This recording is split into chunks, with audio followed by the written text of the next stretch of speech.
The silence of the void had a texture to it, a weight that pressed against the hull of the Stardust Drifter and seeped into the bones of its two-person crew.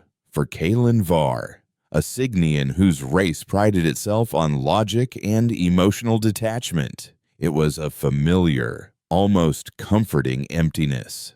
It was predictable. It was quantifiable. But the silence that radiated from the region of space dead ahead was different. It felt hungry. This was the edge of the human exclusion zone, a galactic scar tissue that had remained untouched for over 500 standard years. Kalen adjusted the gain on the long-range sensors, his four-fingered hand gliding over the console with practiced ease.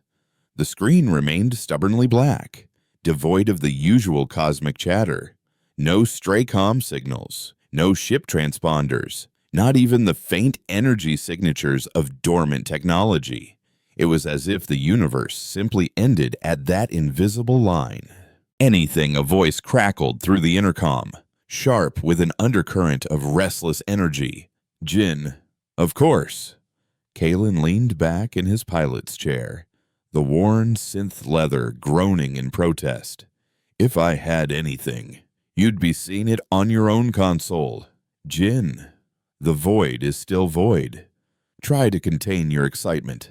He could practically hear her roll her eyes from her station in the engineering bay. Jin was human, or at least as human as one could be after 3 generations born in Cygnian space. Her ancestors were from a lost colony, a forgotten seed of humanity's brief, violent expansion, scooped up by the ascendancy centuries ago. She possessed a spark of her species' infamous irrationality, a trait Kalen found both infuriating and, in the quiet moments between perilous jobs, oddly endearing. Just making sure you didn't fall asleep. Old man, she retorted. Your brain waves get dangerously close to flatlining when you're staring at empty space.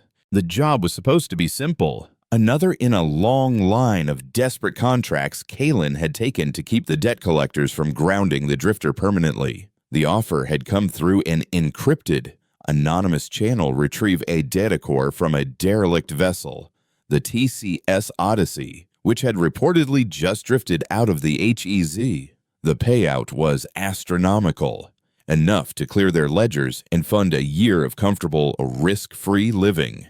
It was the kind of offer a fool or a dying man would take. Kalen felt like a bit of both these days.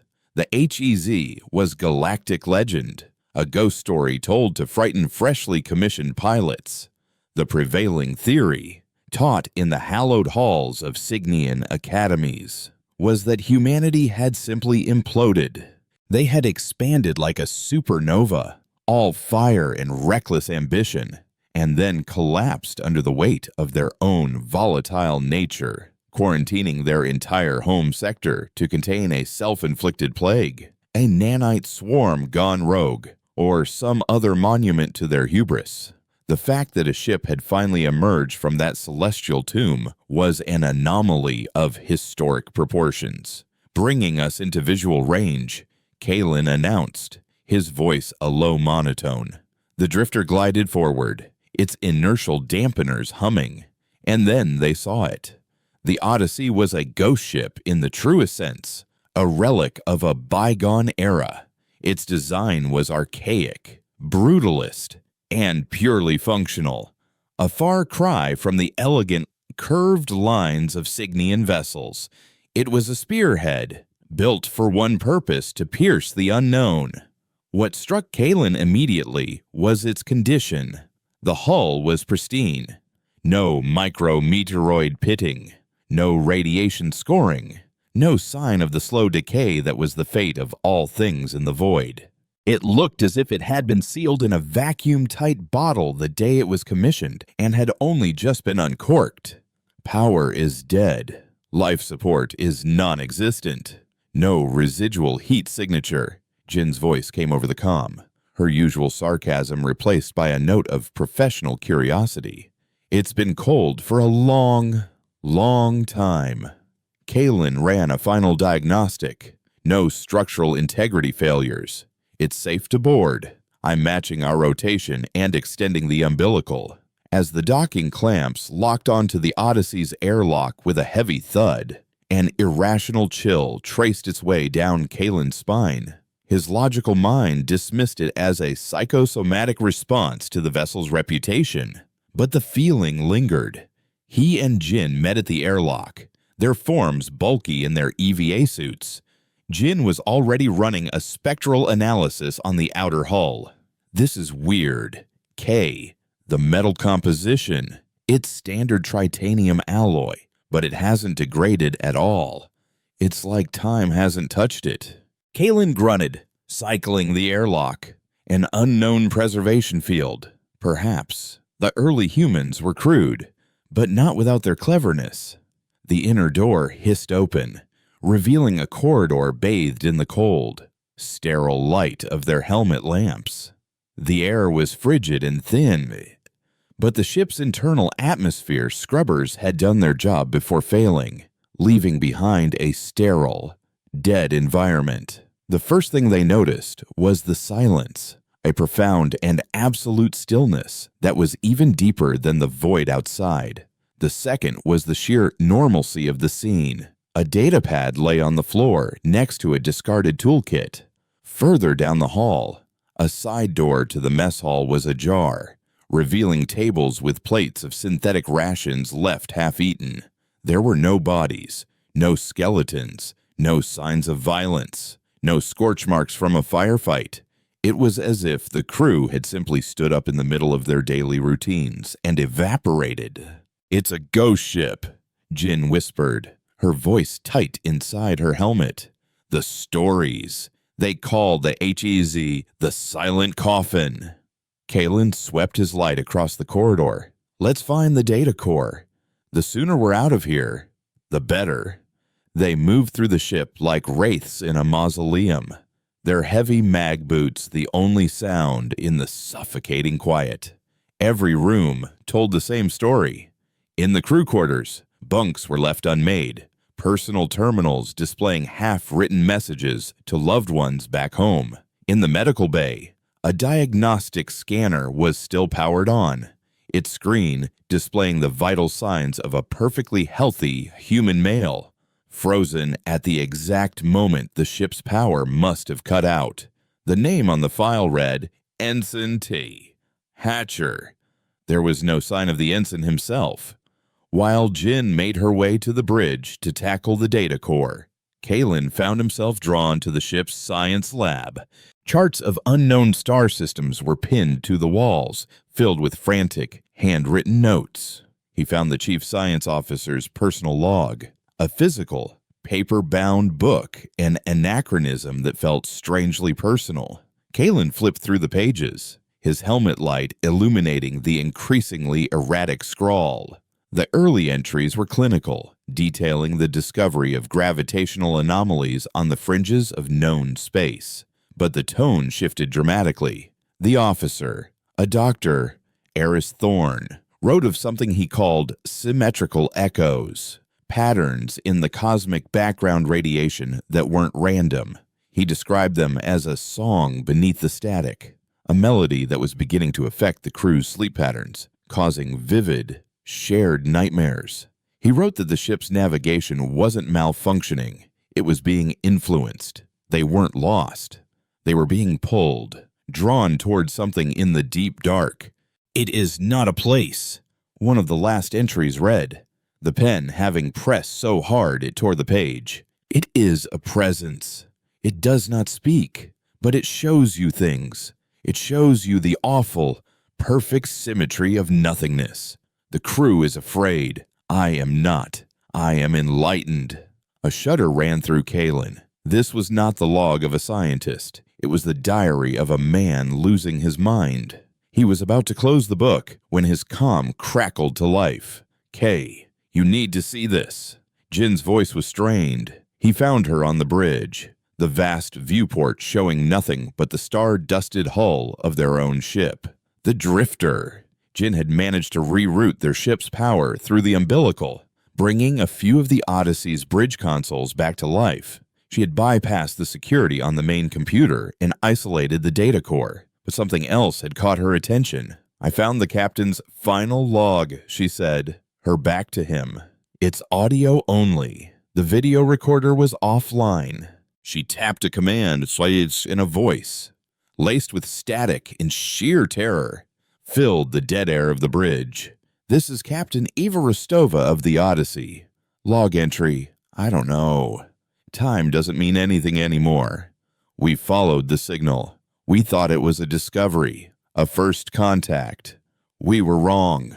The captain's breath was ragged, punctuated by a faint, rhythmic sound in the background, like a slow, deep chime. "It's not alive. Not in any way we understand. We woke it up. It doesn't kill you. It unmakes you. It shows you your own insignificance, the absolute nullity of your existence. And then you just agree. You cease. I'm the last one. I can feel it. Watching." The silence. The silence is watching. The captain's voice rose to a scream, but the scream was cut short. It didn't trail off. It was simply gone, replaced by a single, resonant tone. The chime. It was a clear, impossibly pure sound. A perfect, melodic note that was both beautiful and profoundly, soul-crushingly wrong. It hung in the air for a second, then faded into silence. Jin slowly turned to face Kaylin, her face pale behind her visor. What the hell was that? Before Kaylin could answer, a piercing alarm blared from his own suit's comm unit, a direct link to the drifter's primary sensors. His eyes shot to the console Jin had patched into. A single, stark line of text flashed in bright, crimson letters. "Warning, unidentified quantum energy signature detected. Massive scale. Origin, human exclusion zone." The signature was impossible. It represented an energy output greater than 1,000 suns, but it had appeared and vanished in less than a nanosecond. A flicker in the dark aimed directly at them. It wasn't an attack. It wasn't a scan. It was simpler. It was the universe blinking. Kaylin and Jin stared at the screen. The captain's last words and that awful, perfect chime echoing in the sudden, deafening silence of the bridge. They had come for a simple data core, a piece of salvage. But in powering up the dead ship, in listening to its final, terrifying broadcast, they had done something else. They had made a noise. And from the depths of the 500-year silence, something had just looked up to see who made it. The crimson warning pulsed on the console, a silent scream in the dead quiet of the Odyssey's bridge, for a full 10 seconds, which stretched into a subjective eternity. Neither of them moved. Kaylin's mind, usually a fortress of calculated probabilities and logical progressions, was a maelstrom of raw, unquantifiable data, a quantum energy signature greater than 1,000 suns, an event that should have boiled the hull of their ship and vaporized them instantly. Yet it had passed through them as harmlessly and as terrifyingly as a ghost. It wasn't an act of aggression. It was an act of perception. The silence had turned its head to look at them. Jin was the first to break. A sharp, ragged gasp of air filling her helmet. What was that Kaylin's training kicked in? A cold wave of practiced emergency procedure washing over the initial shock. That was our cue to leave. He turned from the console, his movement stiff and robotic. "Get the data core, now." Jin didn't need to be told twice. She wrenched the rectangular block of memory from its housing with a grunt, the magnetic locks releasing with a sharp click that echoed unnaturally in the vast emptiness of the bridge. As she secured it to a utility belt on her suit, a new sound began to permeate the ship. It was faint at first, almost subliminal, a low hum that vibrated not through the air but up through the soles of their mag boots. It was the chime, not the recorded version from the captain's log, but a live, resonant tone that seemed to be coming from the very bones of the Odyssey. You hear that Jin's voice was a strained whisper. Kalen was already moving towards the exit. "I'm choosing not to. Move." The journey back to the airlock was a nightmare of escalating wrongness. The lights in the corridors, which had been dead, now flickered with a cold, blue luminescence, pulsing in time with the slow, melodic chime. Shadows in their peripheral vision seemed to stretch and twist, resolving into nothing when they turned their helmet lamps on them. In the mess hall, the half-eaten trays of food were no longer where they had been. One was now floating in the center of the room, spinning slowly, a fork rising from a plate of synthetic protein as if held by an invisible hand. It was a cheap, terrifying parlor trick performed by a cosmic entity. They were being toyed with. As they passed the open door to the medical bay, Kalen's light caught the diagnostic scanner. Ensign T. Hatcher's vitals were no longer frozen. They were active. A steady, rhythmic heartbeat of 60 beats per minute pulsed on the screen. The bed inside the scanner was still empty. Kalen grabbed Jin's arm, pulling her away before she could stare too long. The ship was waking up, or something was waking it up, wearing its technology like a skin.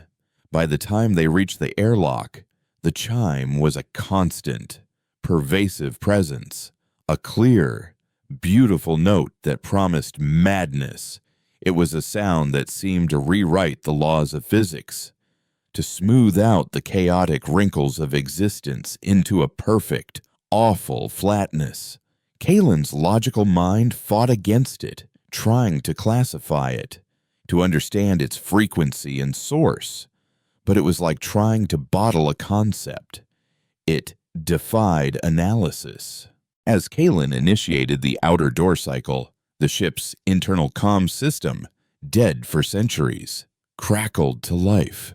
A voice, calm and gentle, filled their helmets. It was the voice of Dr. Eris Thorne, the science officer from the logbook. "Don't you see?" the voice asked, a tone of serene pity in his words. "It's so much more peaceful here. There's no need to struggle. The symmetry is perfect. You just have to let go." Jin let out a small, choked cry. "Get us out of here!" Kalen slammed his gauntlet against the control panel, overriding the safety protocols and forcing the airlock open. They scrambled through the umbilical, the chime and the scientist's soothing, horrifying voice following them, as the drifter's inner airlock door hissed shut behind them, sealing them in the familiar, cramped space of their own ship. The sound cut off instantly. The silence that replaced it was somehow heavier, more pregnant with menace than it had been before. They stood in the airlock for a moment, chests heaving, the condensation of their breath fogging their visors. Kalen disengaged the docking clamps. A heavy, groaning shudder ran through their ship as the magnetic locks fought for a moment before releasing. Through the small viewport, they watched the Odyssey recede. Its lights were still pulsing, a silent, malevolent beacon in the dark. "Full power to the engines," Kalen ordered, his voice hoarse as he strode to the cockpit. "Get us as far away from this sector as possible. Don't spare the fuel cells." Jin, already at her engineering console, complied without a word, her hands flying across the controls. The drifter's powerful engines roared to life, and the ship leaped forward, leaving the ghost ship in the edge of the human exclusion zone behind. For the first hour, they flew in silence, the only sounds the hum of the ship and their own ragged breathing. Kalen kept his eyes fixed on the empty space ahead, but his senses were screaming, every nerve ending expecting to see the Odyssey reappear in front of them, or to hear that chime begin to resonate through their own hull. But there was nothing. The void was just the void again, empty and vast. Jin finally broke the silence. The client. What do we tell them? Kalen ran a hand over his tired face. The contract. The data core. In the face of what they had just experienced, it seemed like a trivial, insane detail. We give them their prize and we disappear. We take the credits. We refit the ship. And we find the quietest, most boring trade route in the galaxy. Jin was silent for a moment. Then, no. Kalen turned in his chair to look at her. No. Her face was set with a grim determination he recognized all too well. It was the look she got before doing something incredibly dangerous and usually stupid. We can't just hand this over to Kay. Did you hear that, Captain? Did you feel what was happening on that ship? Whatever is on this core, it isn't just data. It's a weapon, or a key, or a warning. We have to know what it is. Kalen's logic rebelled. Knowing is what got the crew of the Odyssey erased from existence. We have a simple contract. We fulfill it. That is the logical course of action. Logic doesn't apply here, Jin shot back, her voice rising. She gestured wildly at the data core, which she had placed on a diagnostic table, where it sat looking inert and harmless. That thing back there, it operates on a different rulebook. The client who sent us after this, they knew. They had to know what the Odyssey was. They used us. They made us ring the dinner bell for some kind of cosmic horror. I'm not letting them get away with it. Kalen stared at her, then at the data core. A cold knot of dread formed in his stomach. She was right. The anonymity, the insane payout, the specific target. It had been a setup. They weren't salvagers. They were bait. And now they were carriers, ferrying a contagion across the galaxy for a master they had never met. The decision was illogical, reckless, and went against every survival instinct he had. It was. He realized with a sense of weary resignation, the only choice they had. Fine, he sighed. Crack it open. But the second it starts playing a tune, I'm spacing it. A grim smile touched Jin's lips. Deal. For the next 12 hours, she worked tirelessly. The data core was a fortress, protected by layers of ancient, brute force human military encryption that was a nightmare to unravel. As she peeled back each layer, a clearer picture of the Odyssey's mission began to form. It wasn't an exploration vessel. It was a deep-range listening post, specifically designed to investigate the symmetrical echoes Dr. Thorne had written about. They hadn't stumbled upon the signal by accident. They had been hunting for it. Jin finally bypassed the last firewall, her fingers tapping out a final command sequence. I'm in, she said, her voice low. The core's contents flooded the main console. It wasn't mission logs or stellar cartography. The primary files were labeled biofeedback and neural mapping. It was a complete sensory record of the entire crew. It's everything, Jin whispered in awe. Heart rate, brain activity, adrenaline levels, even raw synaptic data from their visual and auditory cortices. They were recording their own descent into madness. She isolated a single file belonging to Ensign T. Hatcher, the man from the medical bay. I'm going to run a low-level playback, she warned. Just the last 60 seconds of his sensory input. Brace yourself. Kalen nodded, his hands gripping the arms of his chair. The screen flickered, then resolved into an image that was not quite an image. It was a first-person perspective, but reality was frayed. The solid walls of a corridor seemed to flow like liquid silk. Colors bled into one another.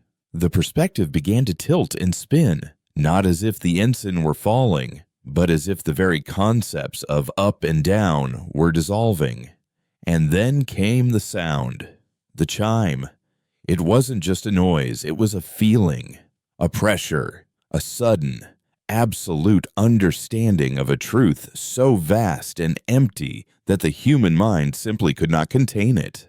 The desire to exist, to be a separate, individual consciousness, evaporated like dew in the face of an oncoming star. There was a sense of relief, of a great and terrible burden being lifted, a feeling of coming home to a place of perfect, featureless unity. It was the most beautiful and the most horrifying thing Kalen had ever witnessed. He watched as the ensign's entire perception of self simply agreed to stop. The visual feed dissolved into a pattern of breathtakingly complex, yet perfectly symmetrical, fractals. Then it went black. Jin cut the feed. The cockpit was silent again. Kalen was shaking, a profound, deep-seated tremor he couldn't control. They weren't killed, he rasped. They were convinced. They were harmonized. Jin corrected, her voice barely audible. She looked sick. Whatever that thing is, it's a consciousness that absorbs other consciousnesses. It doesn't conquer. It integrates. It was a form of death so absolute it was terrifying. Not just the end of a life, but the end of a story. The erasure of individuality itself. Jin scrolled through the rest of the files, her face ashen. But there was one more file, buried deeper than the rest, triple encrypted and flagged with the highest possible security clearance. Project Chimera source coordinates. K, she said, her voice trembling as she looked up from the console. They found it. The Odyssey pinpointed the exact origin of the signal before they stopped. She brought the data up on the main screen. It wasn't a star system. It wasn't a nebula or a black hole.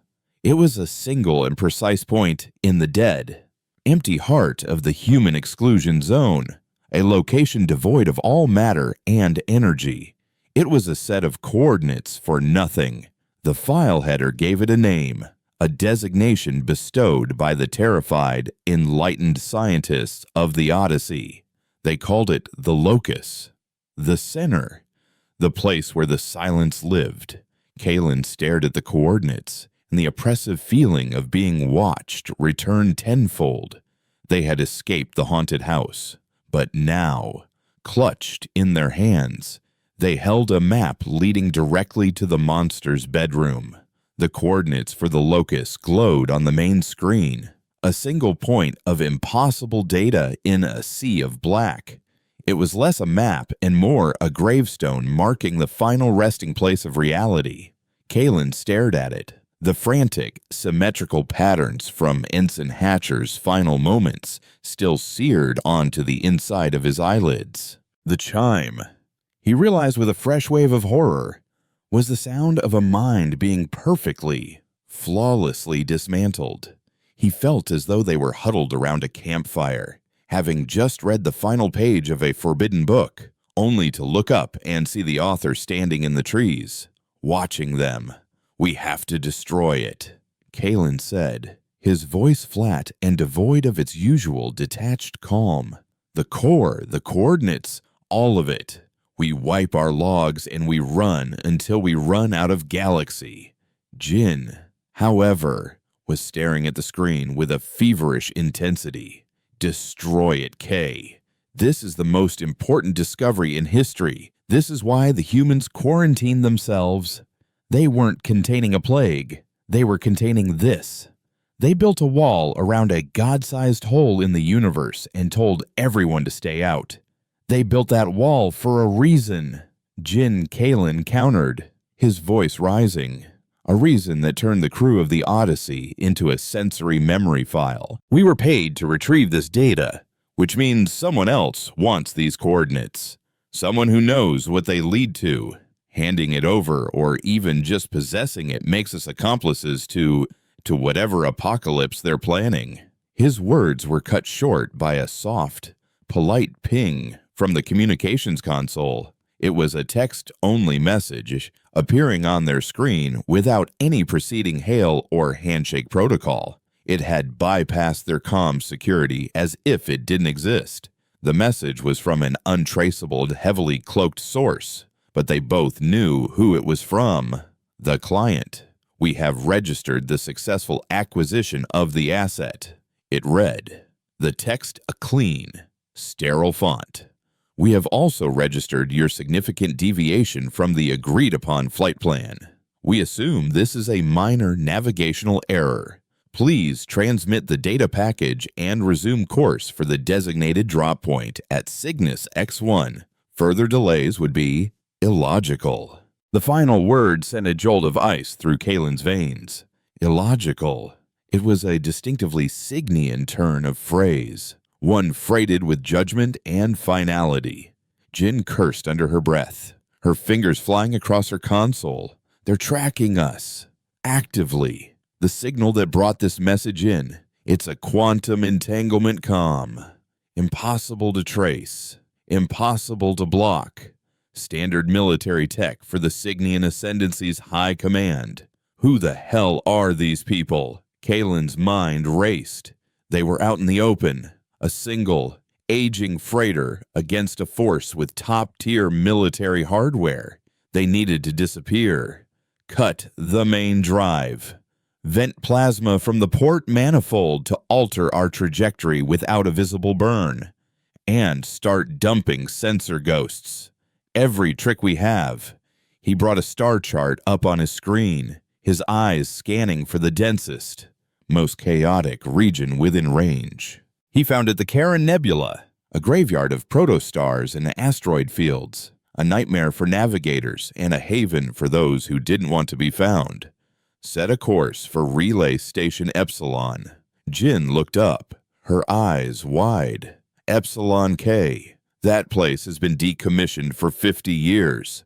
It's a rust bucket in the middle of a stellar nursery. Exactly, Kaylin said grimly. It's dark. It's surrounded by sensor clutter, and it's the last place anyone with a quantum-entangled comm system would think to look for us. The journey was a tense, silent affair.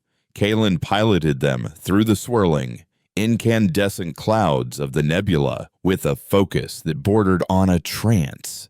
His four-fingered hands dancing across the helm. They ran dark, with only the most essential systems active. Jin constantly monitoring their wake for any sign of pursuit. There was none, but that was hardly comforting. An enemy this sophisticated wouldn't announce its presence with engine flares. They would simply appear. Relay Station Epsilon was a skeletal ruin, a spiderweb of corroded metal struts and solar panels clinging to a massive, spinning asteroid. It was a relic of the Ascendancy's early expansion, long since abandoned. Kaylin navigated the drifter into one of the station's cavernous, unpressurized docking bays, the ship's landing struts settling onto the pitted deck with a final, weary groan. For the first time in 2 days, they were stationary, safe, for now, inside the station's command center, under the cold, silent gaze of 1,000 dead stars. Jin went to work. With the drifter's power core hard linked to the station's decaying systems, she had the processing power of a small city at her command. Her goal was no longer just to understand the data core, but to unmask their pursuer. They made a mistake using that word, she muttered, her eyes reflecting the streams of cascading code on her screen.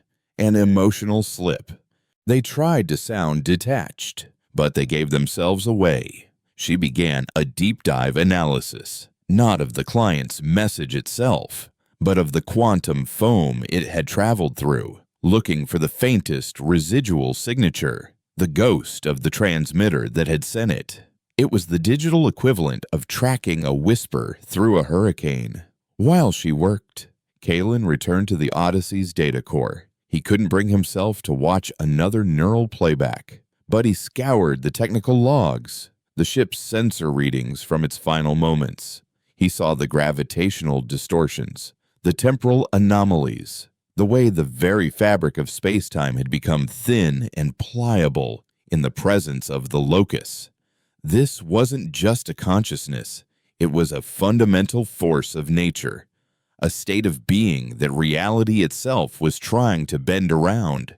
He found a final, fragmented text entry from Dr. Thorne, typed in the moments before his own harmonization. It is not an invader. It is the baseline. The universe in its natural state is silence and symmetry, life, consciousness, individuality. We are the noise, the chaos, the flaw in the pattern. It is not destroying us. It is correcting a cosmic error. A deep, philosophical dread settled over Kalen. This was a truth his own logical Signian mind could almost terrifyingly understand. The universe tended towards entropy, towards simplicity. What was simpler than everything being one? I found them. Jin's voice was a dead, hollow thing that cut through the silence. Kalen looked up. She was pale, her face slack with disbelief. On the main screen was the emblem of a group he had only read about in classified historical texts, a faction that was supposed to have been purged from the ascendancy centuries ago. It was a perfect silver circle, bisected by a single, unwavering vertical line, the symbol of the order of symmetrical purity. They were a splinter group of Signian philosophers and scientists who had believed that emotions, individuality, and free will were evolutionary dead ends, chaotic variables that prevented consciousness from achieving its true, logical potential. They had advocated for a forced, collective consciousness, a great harmonization. They were branded as heretics, their leaders executed, their followers scattered. It seemed they hadn't been scattered. They had just gone quiet. It's a manifesto, Jin whispered, scrolling through the files she'd pulled from the ghost of the signal. They believe the locus is their salvation, the ultimate expression of pure unified consciousness. They call it the final symmetry. They don't want to weaponize it. They want to merge with it and take the entire galaxy with them. Now it all made sense. The secrecy, the resources, the cold, detached language. The Order had been waiting, searching for centuries. They'd found the humans' ghost stories, pieced together the legend of the Hizi, and sent the Odyssey and then Kalen and Jin to find the trigger for their new messiah. A sudden, sharp proximity alert shrieked through the command center titzers. Kalen spun around, and the station's long-range sensors, a single vessel had just appeared at the edge of the nebula. It hadn't dropped out of hyperspace. It had simply arrived, moving without any visible means of propulsion. It was a Signian ship, but like none he had ever seen. It was a perfect, seamless teardrop of mirrored silver, reflecting the fiery colors of the nebula. It absorbed all sensor scans, its hull impossibly smooth, flawless. It was the physical embodiment of the Order's philosophy. A communication request came through, overriding their systems once again. It was an audio-only channel. A voice filled the room, a voice that was the epitome of Signian control, calm, measured, and utterly devoid of warmth or empathy. It was the voice of a being who had reasoned his way past morality. Kalen Var, Jin. This is Administrator Valerius, the voice said, as if he were discussing a minor shipping discrepancy. You have in your possession the key to the next stage of cosmic evolution. I can see your logic struggling with the truth of what you found. You fear it, but fear is a chaotic variable. It is illogical. We are not here to harm you. We are here to offer you the clarity you so desperately lack. Surrender the data core. Embrace the beautiful, inevitable peace of the final symmetry. It is the only logical choice. Outside, the silver ship drifted closer, its mirrored surface showing them only a reflection of their own small, chaotic, terrified selves against the backdrop of the vast, silent universe. The voice of Administrator Valerius hung in the recycled air of the command center, a silken promise of oblivion.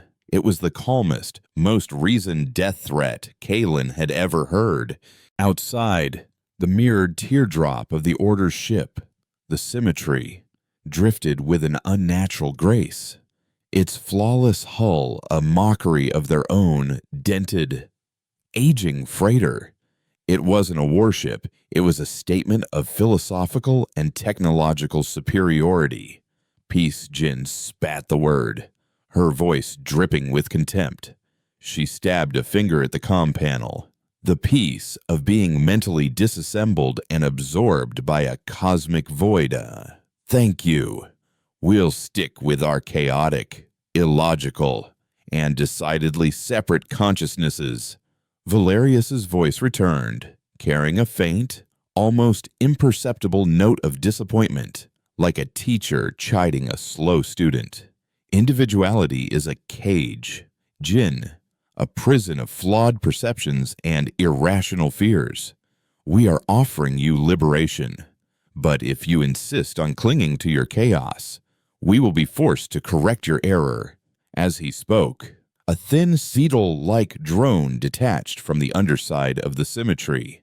It was no larger than a maintenance bot, but it moved with a predatory stillness that made Kalen's skin crawl. "It's a boarding drone," he said, his mind racing through tactical options and finding every single one wanting. "They're not going to blast us. They want the core intact." He looked at Jinwei, a desperate plan beginning to form. How long would it take you to rig the station's primary communications dish to emit a focused, wide-spectrum electromagnetic pulse? Jin's eyes widened as she understood. The main dish is a relic, and the power conduits are shot. I'd have to bypass 100 safety protocols. I could blow this whole asteroid sky high. "I'm not asking you to be gentle," Kalen said, his voice grim. "I'm asking you to make a very loud noise, as loud as you possibly can.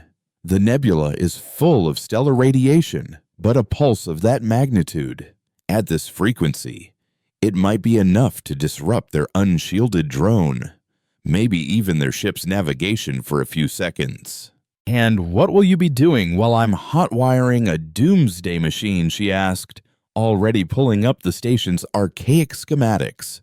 Creating a distraction, Kalen sprinted back to the drifter, his mag boots clanging on the metal deck. The plan was suicidal, a threadbare gamble against a foe that operated on a higher plane of existence, but it was the only one they had. He strapped himself into the pilot's chair, the worn synth leather, a familiar comfort in a universe that had suddenly become terrifyingly alien. He powered up the ship, the engines roaring to life in the cavernous docking bay, a defiant scream against the encroaching silence. The drifter lifted from the deck and shot out of the bay, a streak of battered metal and burning fuel against the swirling colors of the Karen Nebula. Valerius's voice filled his cockpit, calm as ever. A futile gesture, Kalen Var. A final, chaotic spasm before the inevitable. "What do you hope to accomplish? Just proving a philosophical point," Kalen grunted, banking the ship hard to port. Weaving through the skeletal remains of the relay station's outer superstructure, that chaos can be surprisingly resilient. The boarding drone, which had been making a slow, deliberate approach to the station, instantly changed its target. It swiveled and shot after the drifter with impossible speed. Kalen's sensor alarms shrieked. It wasn't just fast, it was predictive. Every evasive maneuver he made, it seemed to anticipate, mirroring his movements a split second before he even executed them. It wasn't reacting to his flight path, it was reacting to his intentions. The horrifying realization dawned on him. The drone, the ship, The order. They were all networked, linked in some way to the same harmonizing principle as the locus. They could feel the chaotic ripples of his conscious thought. He was fighting an enemy that could read his mind. Jin, now would be a good time, he yelled into the comm, wrenching the control stick to avoid a pylon that loomed out of the nebula's dust clouds. The drone was on his tail, a silver needle poised to strike. Almost there, her voice crackled back, strained with effort. These ancient systems are a mess. I'm bypassing the final energy regulators. This is going to be big. Kalen gritted his teeth, pushing the drifter's engines to their absolute limit. He could see the drone on his rear monitor, its single, glowing optic a cold, unblinking eye. He was out of tricks. He couldn't outfly it. He couldn't outthink it. A new voice entered his mind, unbidden. It wasn't Valerius. It was the serene, gentle voice of Dr. Eris Thorne from the Odyssey's comms. Why do you struggle, Kalen? The pattern is so clear, so perfect. Let go of the controls. Let the symmetry guide you. The suggestion was insidious, washing over him with a wave of profound, weary peace. It would be so easy to just stop fighting, to let the chaos subside, to embrace the perfect, silent pattern. His hands slackened on the controls. The ship's alarms blared, a distant, meaningless noise. The drone closed in for the kill, and then a brilliant, silent flash of pure white light erupted from the heart of the relay station. The universe went silent. Jin's EMP was a masterpiece of improvised, catastrophic engineering. It wasn't a wave. It was a tsunami, a wide-spectrum blast of electromagnetic chaos that washed over the entire area. The drone, its unshielded predictive systems overloaded with pure static, instantly went dead. It tumbled end over end, a lifeless piece of metal, and smashed into an asteroid. On Kalen's console, the sensor reading for the symmetry flickered and died, its advanced systems momentarily blinded by the raw, untamed energy Jin had unleashed. The voice in his head vanished. The cockpit was blissfully, beautifully silent. It worked, he breathed, a giddy laugh escaping his lips. Jin, it worked. Get back to the ship, we're getting out of here. There was no response. Jin, the silence on the comm was absolute. Kalen's elation evaporated, replaced by a cold, sinking dread. He spun the drifter around and flew back towards the docking bay. The relay station was a wreck. The massive communications dish had been torn from its moorings, its parabolic surface warped and glowing cherry red. Entire sections of the station were dark, their power systems fried. He landed the ship with a jarring thud and ran back to the command center, his heart pounding a frantic, chaotic rhythm against his ribs. He found her slumped over the console, which was a smoking, sparking ruin. Her body was limp, and for a terrifying second, he thought the feedback from the EMP blast had killed her. But as he got closer, he saw that she was breathing. Her eyes were open, but they were unfocused, staring into the distance. A single, perfect tear traced a path down her cheek. Jin, he said, his voice soft. He touched her shoulder. She didn't flinch. She didn't seem to even notice he was there. Her lips moved, and a sound came out. A faint, whispered hum. It was a single, clear, impossibly pure note. The chime. Kalen recoiled as if he'd been burned. The EMP hadn't just overloaded the station systems. Jin, her mind hard-linked to that ancient, unshielded technology, had taken the full, raw blast of the feedback. But it wasn't the energy that had broken her. It was what had been riding on it. Valerius hadn't just been broadcasting his voice. He had been broadcasting the pattern, the harmonizing frequency of the locus, and for a fraction of a second, Jin's mind, laid bare by the neural interface, had heard the song beneath the static. She was trapped, caught in the echo of that perfect, awful melody. Kaylin looked from Jin's vacant stare to the smoking console where the data core still sat, untouched. The symmetry, blinded but not destroyed, would recover. They would be back. And now Jin was a casualty, her brilliant, chaotic mind silenced, trapped in the antechamber of the final symmetry. He was alone, hunted by zealots who could read his thoughts, and in possession of the one thing that could lead them to their god. His logical mind saw only one path forward escape, but looking at Jin, her fierce, rebellious spirit now trapped behind a wall of perfect, silent harmony, he felt a new, entirely illogical emotion take root in his heart. It was a cold, hard, and utterly chaotic feeling. Rage. They had wanted to show him the futility of his individuality. Instead, they had given it a purpose. He would not just run. He would not just hide. He would take their key, their holy grail, and he would use it against them. He gently lifted Jin from the chair, her body pliant and unresponsive, and carried her back to the drifter.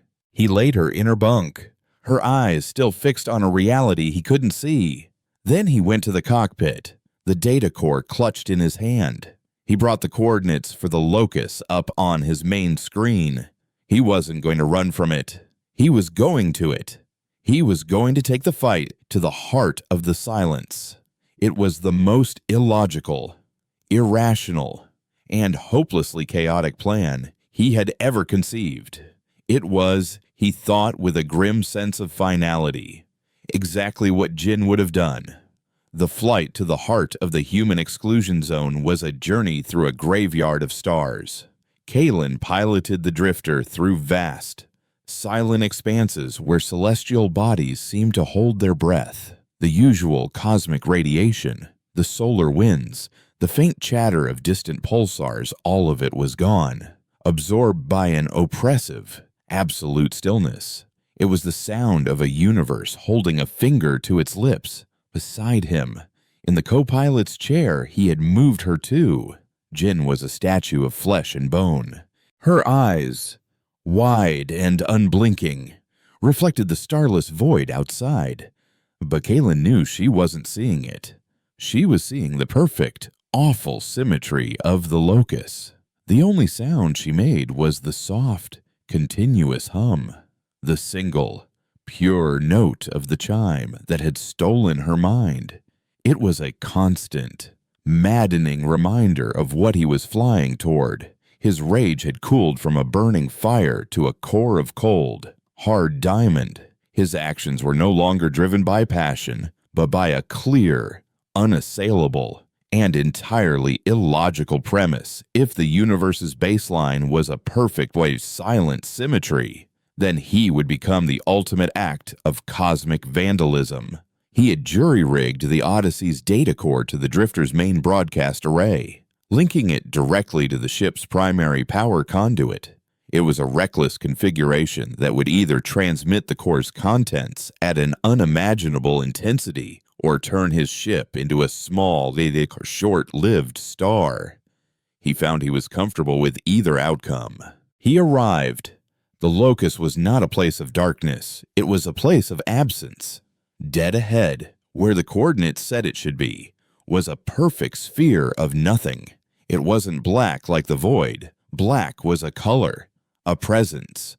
This was a hole in the visual field, an area where light, space, and causality simply ceased to be. Stars that should have been visible behind it were not merely blocked, they were gone. Their light erased from the cosmic ledger as it touched the sphere's event horizon. It was the universe's null character, the period at the end of all sentences. As Kaylin stared, the serene voice of Dr. Thorne echoed in his memory. It is correcting a cosmic error. He felt an instinctive, primal pull towards it, a desire to cease the struggle and simply be corrected. He fought it down, the image of Jin's vacant stare his anchor in the sea of tranquility. Just as he was preparing to initiate his desperate plan, a shimmer appeared in the void behind him. The symmetry arrived, its mirrored hull gliding into view, its systems clearly recovered. Valerius's voice, calm and triumphant, filled the cockpit. So, the chaotic variable calculates its own futility. You have brought the key to the lock. Kalen Var, you have finally embraced the logic of your own obsolescence. Transmit the core's data to us, and your integration will be gentle. Kalen looked at Jin, her humming the only sound in the cockpit besides the disembodied voice of his enemy. He opened a channel. I'm not here to deliver anything. Valerius. A pause. The first Kalen had ever heard from the administrator. Explain. This thing you worship. Kalen said, his voice a low growl, his hand hovering over the broadcast control. It isn't a god. It's a flaw. It's the universe giving up. It's the ultimate, logical, and most boring conclusion. And my entire existence. My every flawed, emotional, and chaotic thought rebels against it. You are a dying spark railing against the inevitable dawn, Valerius replied, his voice losing its serene edge and taking on a sharper, more fanatical tone. You cannot fight perfection. You cannot defeat the sublime beauty of the final symmetry. I'm not trying to defeat it, Kalen said, a grim smile touching his lips. I'm just going to prove it wrong. And with that, he slammed his hand down on the control. The lights on the drifter flickered, the engines groaned, and every system on his ship screamed in protest as the full, untamed power of the fusion core was shunted directly into the broadcast array. From the ship's antenna, a wave of pure information, a concentrated blast of raw, unfiltered life, shot out towards the sphere of nothingness. It wasn't just data. It was the chaotic, messy, and beautiful noise of humanity. It was Captain Rostova's final, terrified scream. It was Ensign Hatcher's sublime, horrifying surrender. It was Dr. Thorne's manic, enlightened scribbles. But Kalen had dug deeper. He had instructed the ship's computer to broadcast everything from the Odyssey's logs, not just the final moments, but all of it. He sent the half-finished letters to loved ones, filled with irrational hope and longing. He sent the log of a heated, illogical argument over a card game. He sent the biofeedback from a crew member's dream of a childhood home on a planet that no longer existed. He sent their music, a chaotic jumble of 100 different genres. He sent their jokes, their fears, their petty grievances, their quiet acts of kindness. He sent a concentrated, weaponized dose of what it meant to be alive and individual. He sent the flaw. For a moment, nothing happened. Then, the perfect sphere of the locust shuddered. Its flawless, featureless surface began to fracture, not with light, but with images. Kaleidoscopic visions from the data core flickered across its surface a face, a starship, a handwritten word, each one a chaotic stain on its perfect canvas. The chime, the pure, singular note of its existence, was suddenly joined by the cacophony Kalen had unleashed, the sound of 1,000 screaming, laughing, crying, living voices filled the void. On the symmetry, Valerius let out a sound that was not a word, but a shriek of pure, undiluted agony. His mind, so perfectly attuned to the harmony of the locus, was now experiencing the full, excruciating force of its corruption. He was getting the unity he craved, but it was not a unity of peace. It was a unity of chaos. No, the pattern, it's broken. The noise, it's It's beautiful. His final, blasphemous realization was broadcast across the comms before the channel went dead. The symmetry, its systems and its crew inextricably linked to the failing consciousness of the locus, began to come apart. Its mirrored hull dissolved, not in an explosion, but by peeling away in layers of liquid silver, each one reflecting a different, impossible reality before fading into nothing. It was corrected. In the cockpit of the drifter, the effect was just as profound. The cacophony of the broadcast filled the space, a tidal wave of life and memory.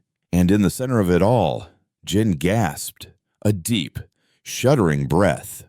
Her humming stopped. Her eyes, which had been fixed on the infinite, suddenly blinked. They focused, darting around the cockpit in confusion before finally landing on Kaylin. The perfect, awful melody in her mind had been drowned out by the glorious, defiant noise of her own species. She looked at the fractured, dying sphere on the view screen, then at the frantic, desperate look on Kaylin's face. A slow, familiar smirk spread across her lips. "What a racket," she rasped, her voice hoarse. Kaylin felt a laugh bubble up from his chest, a sound of pure, illogical relief. He cut the power to the broadcast array, and the ship's system slowly returned to normal. The locus was still there, but it was diminished. A wounded, flickering thing that seemed to be receding, folding in on itself to escape the lingering stain of the noise they had made. The perfect silence of the human exclusion zone was broken, filled now with the faint, chaotic echoes of a single forgotten starship crew. They had left a scar. Kaylin turned the drifter around, leaving the dying god and the ghost of the order of symmetrical purity behind. He set a course for the farthest edge of the galaxy, a place where no one knew their names. Jin was quiet for a long time, watching the stars slide by. "You did a very illogical thing, old man," she finally said, her voice soft. Kaylin looked at her, truly looked at her, and saw the fierce, untamable spark of life in her eyes. "I know," he said, and for the first time the admission felt like a victory. I must have learned it from somewhere. The universe ahead was vast and unknown, full of danger and uncertainty. It was chaotic. It was unpredictable. And for the first time in his life, Kaylin Var understood that was the entire point. The quiet, comforting hum of the drifter's engine filled the cockpit, a familiar, imperfect sound against the endless, watching silence. It was the sound of home.